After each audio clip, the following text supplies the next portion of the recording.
5,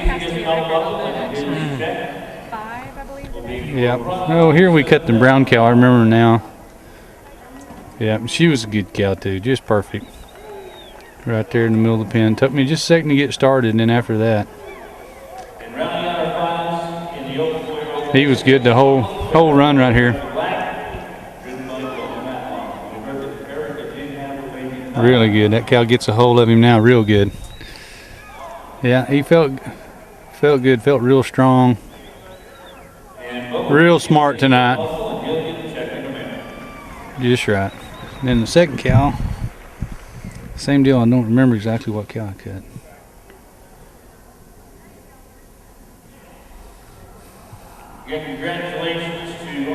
I thought he was really true tonight. Never misread or anything. Covered that cow really good on both sides.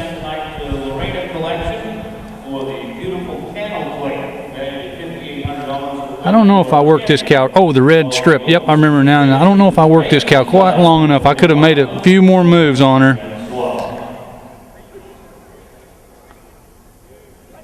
Just right. Got her cut. She was plenty good too. She looked at him a little more than that other cow did. He's just real smart right there. Real low, reading that cow. Yeah, I wished I could have made a few more moves on that cow. I had 35 seconds right there. And that worked out all right though.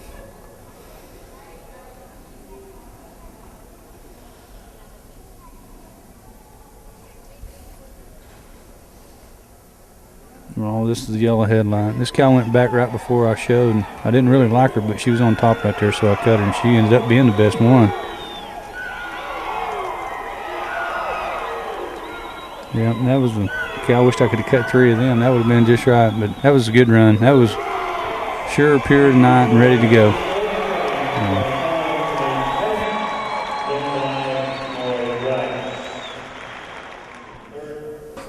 Well, we're walking in here. We were towards the end of the set, so we had a few cows. I think we had 4 or 5 cows picked out. This yellow baldy right here that was one of the cows we picked out. We started out there. She was in a perfect position for us to start. We wanted a good, clean cut. Went off. Here we go. Throw her hand down. Let's cut. Cow was a little soft. There we go. See, that cow just needed to pull us just a little bit more. Off there a little bit. The second cow really got us in tune.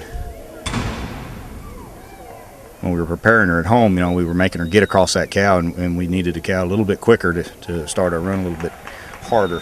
She was going a little farther than we anticipated for that cow. The second cow, though, was a red mott. They kind of had to talk me into her. I knew her, and I put her down, but my help had to talk me into her. She was really a good cow. We're looking for her now, and Johnny and Corey did a great job helping me position these cows. And it's funny, earlier this week, I was cutting poorly. And then in the wild card, the second go-around of the 4-year-old, the wild card, and then the semis, I kind of got my old groove back about cutting the cattle straight up in the middle, and it paid off. Get the yellow cow out of there. And the red cow, there she goes right there. Want that cow there, she's starting to get a hold.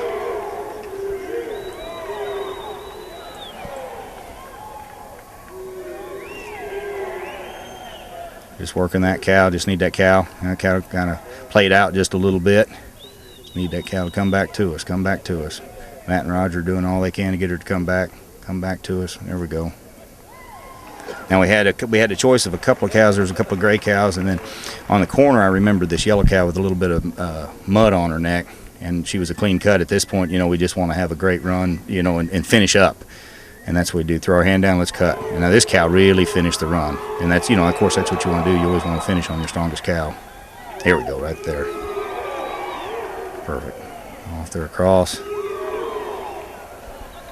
Now we're getting across there. Now it's getting good. Got her broke loose. There we go. Perfect. There we go. We knew we'd tested them. That mare's just such a great mare. We tried hard, and what a thrill it is to tie Boyd. Well, we just wrapped up the 2010 Super Stakes Classic Open Finals, and I'm standing here with our co-champions, Phil Rapp on one side and Boyd Rice on the other. Tell us a little bit about tonight's evening. Both of you drew up same spot in first bunch and second bunch. You know, it was a great evening. You know, of course, Boyd and I knew, you know, what we needed to do. Being late in that bunch, it's great to have that big run when you're deep in there, because the cattle will come and challenge you more. And you can get clean cuts.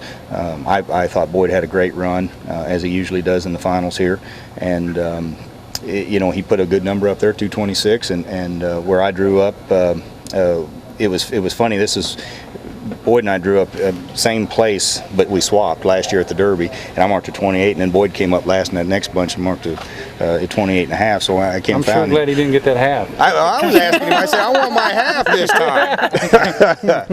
But you know, I think this is sure great for cutting. I mean, they're two great horses, and I mean, Boyd's as hot as there is, and been that way, and a tremendous horseman. But it is about the horse, and I think tonight two great horses won. And I think it's great for the industry and for the crowd itself. And Boyd and I are just fortunate enough to be along for the ride.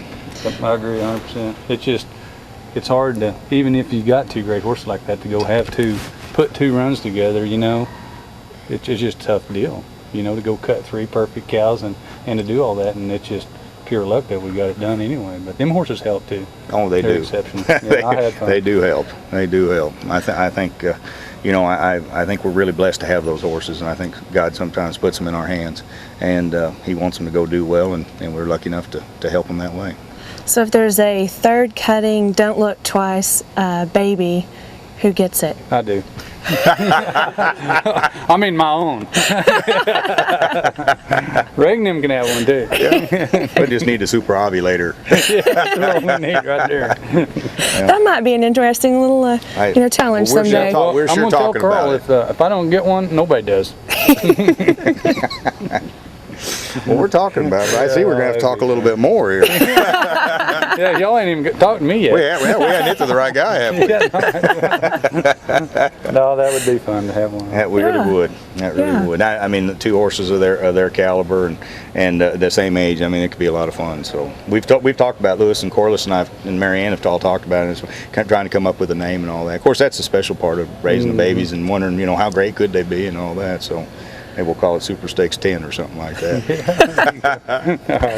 Well, actually, with that, the owner of your horse has a little bit of a tie to the Super Stakes, don't they, this year? Oh, yes. Lewis is the Chief Financial Officer for XTO, and they were gracious enough to sponsor the Super Stakes. And so it's really special for his horse to do well. But it's really a special commitment that XTO has made to the NCHA in cutting, and we should celebrate that and be thankful. Yep, and all the cutters appreciate it very much. Well, that concludes our interview with our co-champions tonight of your 2010 Super Stakes Classic Open Finals, Boyd Rice in third cutting and Phil Rapp and Don't Look Twice, both scoring a 226 tonight to take home the championship.